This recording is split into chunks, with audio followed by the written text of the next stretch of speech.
Chapter 2. Blow the trumpet in Zion, and sound an alarm in my holy mountain. Let all the inhabitants of the land tremble, for the day of the Lord is coming, for it is at hand, a day of darkness and gloominess, a day of clouds and thick darkness, like the morning clouds spread over the mountains. A people come great and strong, the like of whom has never been, or will there ever be any such after them, even for many successive generations. A fire devours before them, and behind them a flame burns. The land is like the Garden of Eden before them, and behind them a desolate wilderness. Surely nothing shall escape them.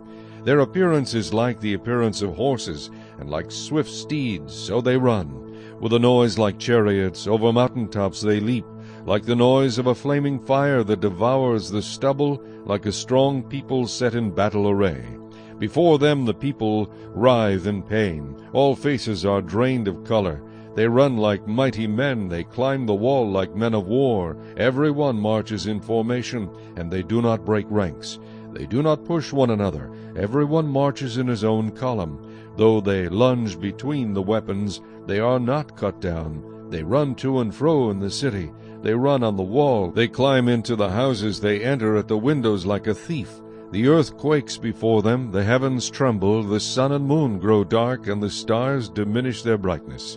The Lord gives voice before his army, for his camp is very great. For strong is the one who executes his word. For the day of the Lord is great and very terrible. Who can endure it?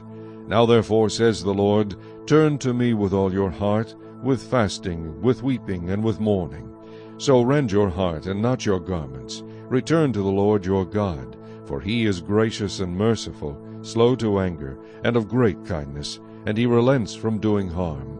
Who knows if he will turn and relent and leave a blessing behind him, a grain offering and a drink offering for the Lord your God? Blow the trumpet in Zion, consecrate a fast, call a sacred assembly, gather the people, sanctify the congregation, assemble the elders, gather the children and nursing babes.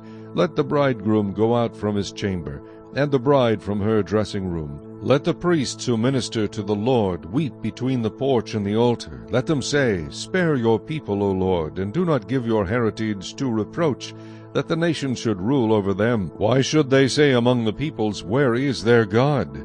Then the Lord will be zealous for his land, and pity his people. The Lord will answer and say to his people, Behold, I will send you grain and new wine and oil, and you will be satisfied by them. I will no longer make you a reproach among the nations, but I will remove far from you the northern army, and will drive him away into a barren and desolate land, with his face toward the eastern sea, and his back toward the western sea. His stench will come up, and his foul odor will rise, because he has done monstrous things. Fear not, O land, be glad and rejoice, for the Lord has done marvelous things. Do not be afraid, you beasts of the field, for the open pastures are springing up, and the tree bears its fruit. The fig tree and the vine yield their strength. Be glad then, you children of Zion, and rejoice in the Lord your God. For he has given you the former rain faithfully, and he will cause the rain to come down for you, the former rain, and the latter rain in the first month.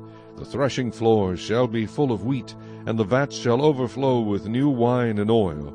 So I will restore to you the years that the swarming locust has eaten, the crawling locust, the consuming locust, and the chewing locust, my great army which I sent among you. You shall eat in plenty and be satisfied, and praise the name of the Lord your God, who has dealt wondrously with you, and my people shall never be put to shame.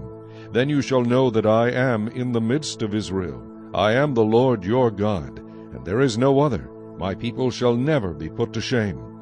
And it shall come to pass afterward that I will pour out my Spirit on all flesh. Your sons and your daughters shall prophesy. Your old men shall dream dreams. Your young men shall see visions. And also on my menservants and on my maidservants I will pour out my Spirit in those days. And I will show wonders in the heavens and in the earth, blood and fire and pillars of smoke.